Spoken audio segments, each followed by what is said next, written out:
My friends, there is a power that cannot be measured by instruments, nor can it be confined within the walls of any hospital or the pages of any medical textbook. It is the power of the human spirit, lifted in prayer and aligned with the divine. When a heart filled with belief reaches upward, something extraordinary happens not only in the heavens, but here among us in our bodies, our homes, our communities. Let me speak plainly. I have walked through places where despair clings to the air like smoke after fire. I have seen children with eyes too tired for their years, and I have held the hands of mothers who speak more with their silence than their words. In those moments when hope seems like a stranger, I have also seen something else, something greater. I have seen people close their eyes, bow their heads, and whisper not out of weakness, but out of deep, unshakable conviction. And then, suddenly beyond logic, beyond reason, healing comes, not always in the way we expect, and not always with fanfare, but swift, complete, and undeniable. We must understand this. Prayer is not the last act of a defeated person. It is the first step of someone rising. It is not passive. It is an action born from a place of faith, guided by the hands of humility and courage.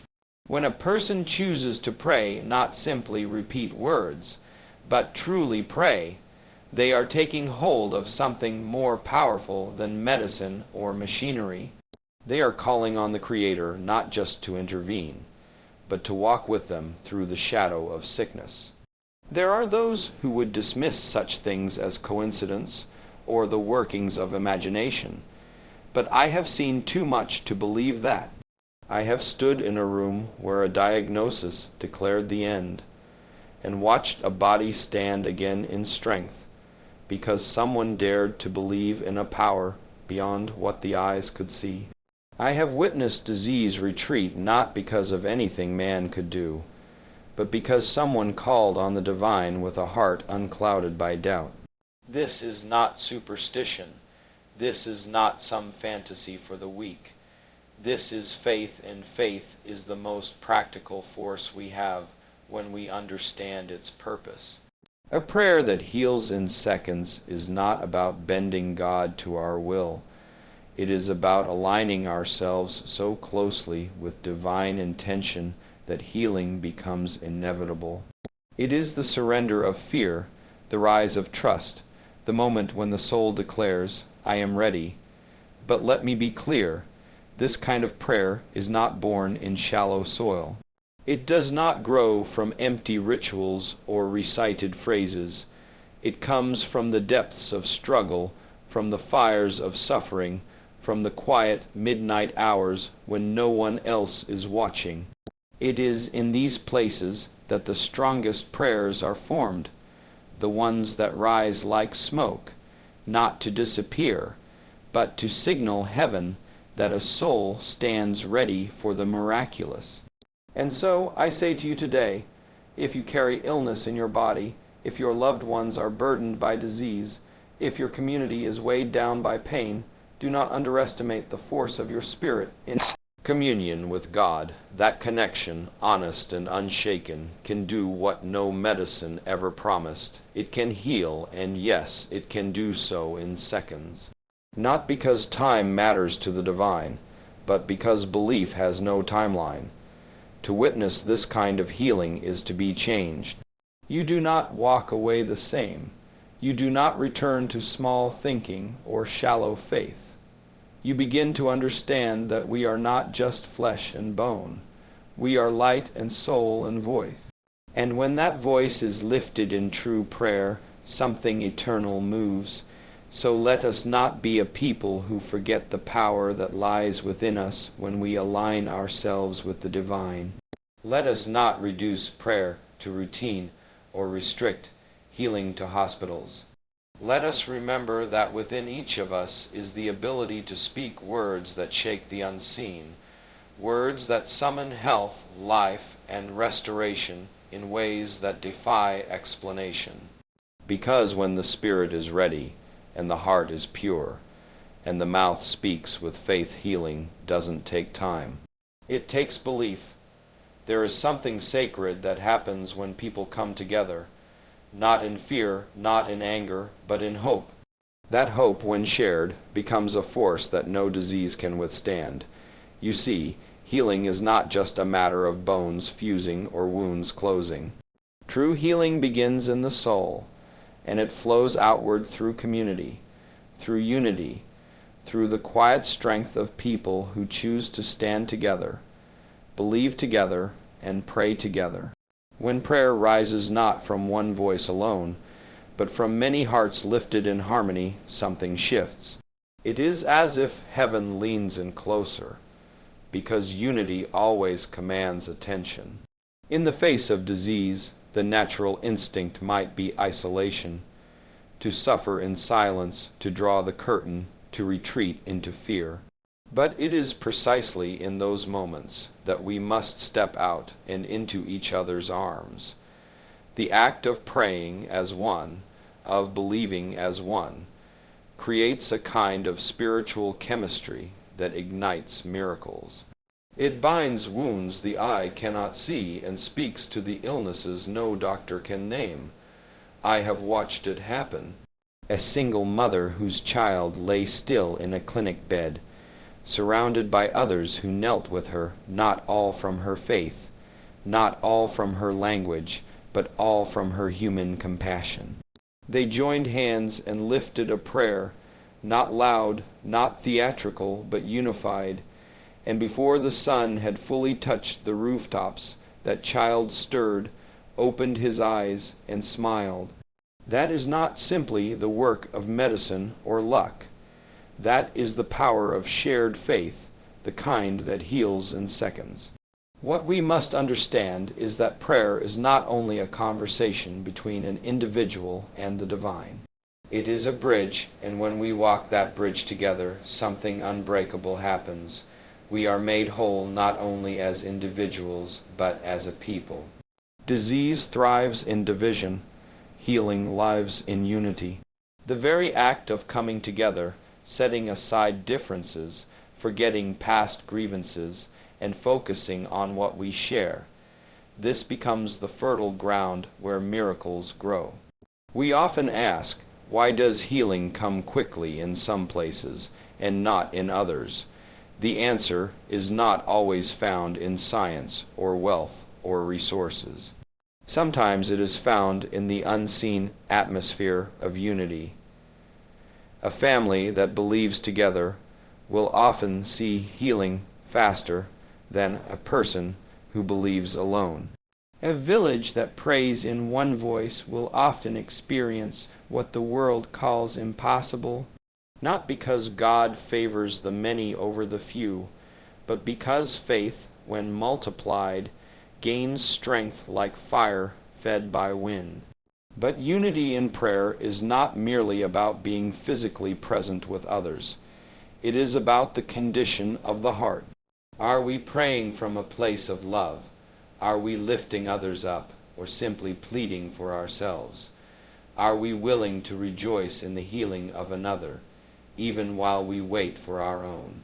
That kind of selfless unity is what touches the divine most deeply. When we pray not just for our pain to end, but for the wholeness of all those who suffer, that is when healing comes in ways we cannot explain. There is a language that does not require translation. It is the language of compassion, of sincerity, of faith. And when people speak that language together, their prayer becomes more than words. It becomes movement. It sweeps through a room, through a street, through a nation. It finds the places where darkness has taken root and drives it out. That is why we must never underestimate the power of coming together in belief. This unity is not always easy. We are human, we disagree, we hurt each other. But when someone is sick, when someone is dying, those things must fall away. Because disease does not ask what tribe you are from, Suffering does not respect borders or titles, and neither should compassion. In that moment, prayer must rise from the whole, not just the parts. That is when healing is swift, because love, genuine, unconditional love, is the purest path to wholeness.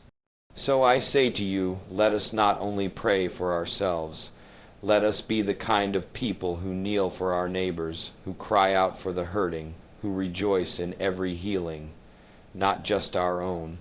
Let us build communities where prayer is not rare or ritual, but breath constant, collective, and sincere. Because healing in seconds is not a miracle reserved for the few. It is the fruit of a people who dare to believe in each other, who lift one another, and who pray as one. There are moments in life that defy everything we've been taught. Moments that silence logic, that interrupt the natural order, that leave even the most educated among us with nothing more than a whisper. How? These are the moments when prayer reaches beyond what we understand, and healing arrives before explanation can catch up. They do not come often, but when they do, they leave no doubt in the heart. They change the way we see the world forever. I have lived long enough to know the difference between chance and purpose. And when someone who was given no more time suddenly rises with strength, we must be brave enough to say, this is not mere coincidence. This is the work of something greater. There is no textbook that can teach you how a tumor disappears in seconds, how a failing heart begins to beat in rhythm again just as a prayer is spoken. These are the things we witness in quiet hospital rooms, in dusty village squares, in places the world forgets, but heaven does not. These moments of instant healing do not make headlines. They are not always captured on camera, but they are written in the eyes of those who receive them. You can see it, a kind of wonder, a recognition that something sacred has touched their life. And when it happens, everything changes. The way they walk, the way they speak, the way they carry their pain, it's as if they've been given back not just health, but purpose. We must understand, prayer that heals in seconds is not about performance. It is not a show for the crowd. It is quiet, reverent, often unnoticed, until the result is undeniable. And it is not the person praying who holds the power, but the faith behind the words, the surrender, the trust, the refusal to believe that sickness is final. That is where the miracle begins. I remember sitting with a man whose body had been overtaken by illness. He had grown thin, frail, tired. The doctors had done all they could. The family had prepared their goodbyes.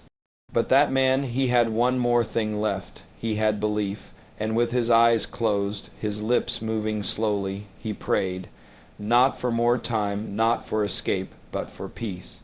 And as we watched, the very color of his skin changed. His eyes opened wide with life. It was as if strength had returned to him from somewhere unseen. Not days later, not after treatment, in that moment. Now, I do not share this to stir emotion or to chase wonder. I share it because it is truth, because somewhere, someone is waiting for proof that prayer is not just ritual, but power.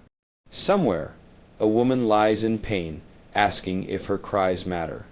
Somewhere, a child has heard the word incurable and thinks it means impossible.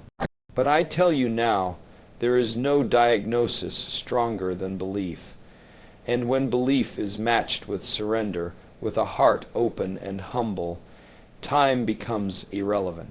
Healing does not need permission, it only needs faith. These moments that defy understanding, these sudden, divine interruptions, are not rewards for perfection.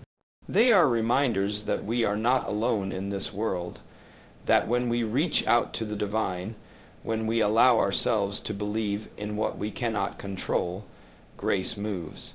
Swiftly, quietly, surely, we may never understand why some are healed instantly and others walk a longer road. But let us not mistake mystery for absence. Just because we do not know how does not mean we cannot believe that it can be done. Just because we have no words for it does not mean it is without purpose. In fact, it is these very moments that renew our faith, not just in God, but in the goodness that surrounds us, the unseen mercy that still chooses to show up in the most broken places. Do not wait for the world to believe in miracles before you open your heart to one. Do not wait for science to approve what the Spirit already knows. Believe because you have seen enough to trust. Believe because someone once prayed for you. Believe because sometimes the answer doesn't take years. Sometimes it only takes seconds, because when the impossible happens before your very eyes, you will not question how. It will be enough to know that it did. There is a kind of faith that does not sit quietly in the corner, waiting for things to improve. There is a kind of faith that stands up, walks forward, and acts even when the outcome is uncertain, even when the night is long. This kind of faith does not wait for a miracle to happen. It becomes the vessel through which the miracle flows.